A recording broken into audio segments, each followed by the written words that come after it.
Hello and welcome to scrapbookingstation.com. In this video I'm talking about my Spring Thing note cards. So this is a kit that's available on Etsy. You can get one of each to make, or you can pick 3 of the same design. But the fun thing is the technique, and it's about ink blots. So you can make big old panels, you can make multiples of this card, and I'm going to have my scrapbookers drooling over this design. So I'm going to put the camera over my shoulder. We're going to take a look at what it took to make these things, and then it's going to be about 8 minutes in before we start assembling the actual card. So Etsy people, bear with me, but it's so much fun to play with. Okay, to begin with, I'm just going to use one of the designs and talk about the elements. So you've got a base card that is 6x4 scored at 3, and this is just craft card stock. You've got a couple of panels here, which I'm going to talk about in a little bit, but you've got a focal image. In this case, I'm using the Secret Garden framelits, and the great thing about this design, well, first off, let's talk about these. So I've only used this one and this little pansy down here at the bottom. And I've cut this at a perfect plum and certainly celery, and that's how they go. But the great thing about this design is that if you make a bunch, it goes way faster. And I have die cut a bunch. And all that means is rolling back and forth through your big shot, replacing your templates, and there you go. So I've got all those. And then the last thing is this little strip. So it's the same base cardstock. I actually inked it on the flat side. And this is called the Rose Corner. It comes from hot off the press. And really the reason I bought it was for this lattice that comes in there.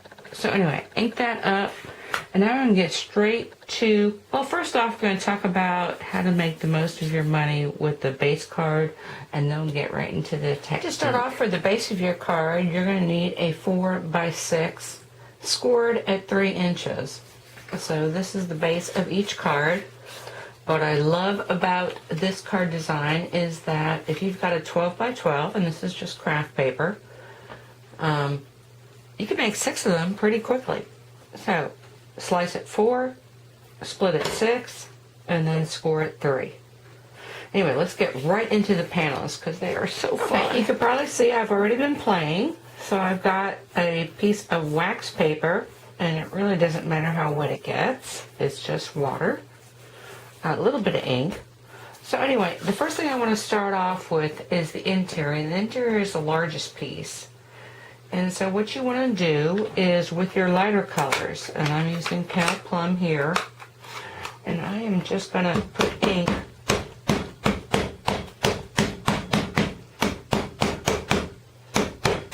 onto my wax paper. And I'm going to add a little certainly celery, and I want this to be a little more vivid, so I'm just going to use the edge of my stamp pad and put some of these in here. And you can, actually I need to stay in here.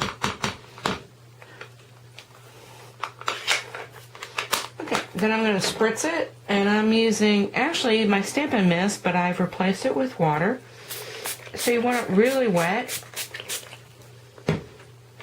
And then you want to put your panel right in there. And flip it over pretty quickly. And you see I didn't get any purple, so maybe I'll move it over here, see if I can pick up some of that plum. Oh, there I did. And you can just keep moving it around. And actually, if you don't like the amount of purple that you've got in there, I'm going to add just a little bit more of my ink pad, just to show you. I actually like this one. And get it wet again.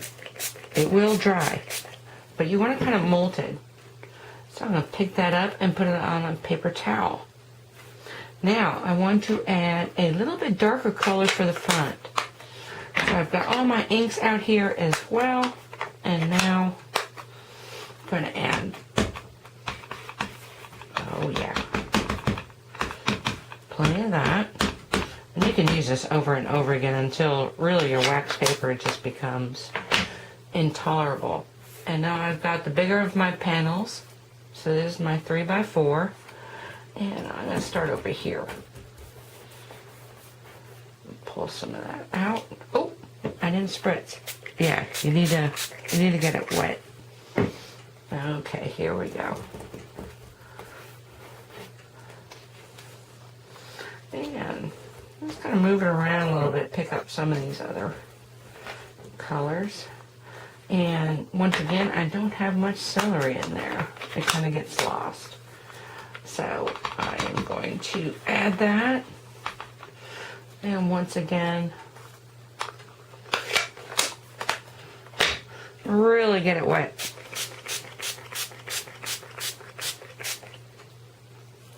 I actually want it dripping a little bit. Actually, you can manipulate it. Actually, you can do all sorts of things, but this is why it's so fun, because each one's going to look totally different.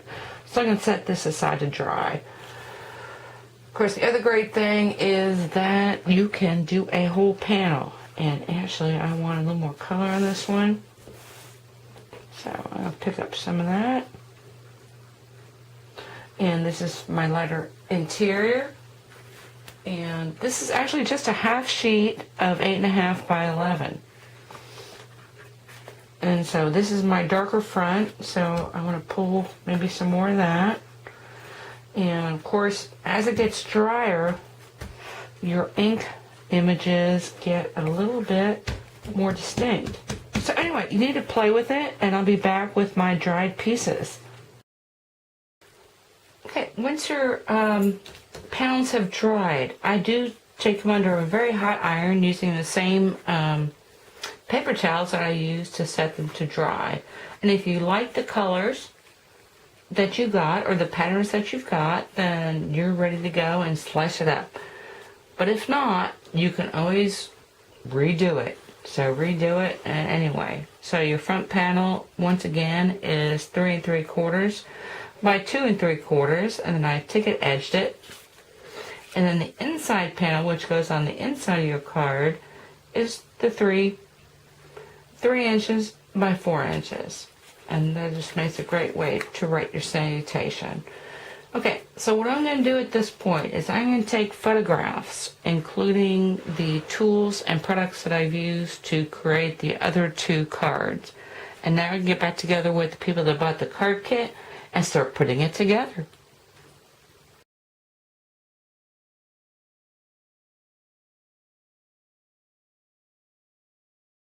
Okay, I wasn't really sure how to do this. I didn't know whether my Etsy people had bought one of each or 3 of the same. This is the most complicated.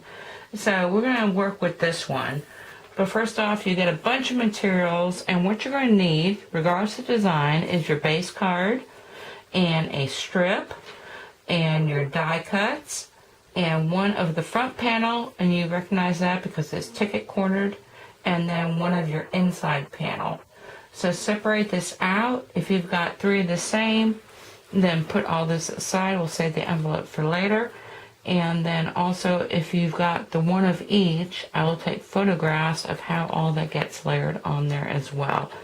So let's get going. Okay, I'm not really going to demonstrate this, but your squared off panel goes onto the inside, and if you've got anything sticking out, you want to trim that off, but I try and make it just a little bit shorter. And I always use Tombow multi-purpose glue. And then on the front, in this case, and you can decide whether to tuck something back behind this band. So I've got my leaf here and these 2. And then let's talk about, let me put some weight on this, your little fuzzy niblet bag. Because depending on which card kit you've got different fuzzy niblets. So for these purple flowers, I am going to, hard to pick up. Actually, let me flip some of these things over. God, it's hard to pick up. Anyway, I'm going to attach those right into the center, and that's just another little point of interest. So I'm going to put those in there. Then, of course, I've got the bird's wings, and I've got some butterfly bodies in white. And you're going to see the result, but basically it's just multi-purpose Tombow glue Now sticking these in here, and next we're going to talk about the envelopes that come with your kit. So there is quite a selection. Let me grab some more. So you get 3 envelopes, and it just really kind of depends on whether you just chose the pansies or whether you chose one of each. And I'm going to talk to that in a second.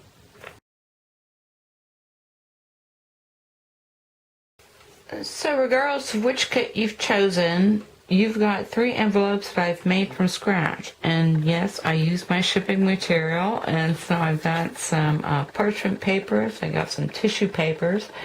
And what happens now is, well, first off, you can decide whether to tuck this under. You've already got your Tombow glue. Now, if you want to make it a little more delicate, you can tuck that under and do that. And then this gets tucked right into there. And I've included wax paper strips. And if you want to see how I've made these, you can go look at my envelope punch board, or I think it's called envelope dunnage. Something to do with dunnage. Anyway, this all peels off. You can seal it up. But I'm going to tell you right now that you cannot mail this. So if you want to stick it in a larger envelope, 4.5 by 5.25, you can. But they will not mail this envelope. So stick it on a package or stick it in another envelope and you're good to go. Anyway, I'm going to do something with my scrapbook pages having to do with the ink and blot technique. And as always, thank you for watching. If you've purchased my kit, thank you. Okay, lastly, I want to talk about scrapbooking pages. So will I ink blot a whole 12 by 12 base of my scrapbook page? Absolutely. And if you want to see all the products that I've used in this, visit my website. It's on my scrapbooking page, and you can see where I've created also this. What I'm eventually going to do is journal on this, and I just don't know whether it's going to be computer journaled or what. But I might actually even use the back side, which is really nice with this whisper white. But anyway, this is going to be the companion page to this guy, which if you saw my plumage, that's this border, and I think it's going to make a nice companion. And the reason I'm not finishing it is because one of my product picks for next month are going to be these templates from Stampin' Up! And I am going to have stars coming across this as well. So anyway, something to look forward to. Again, thank you for watching.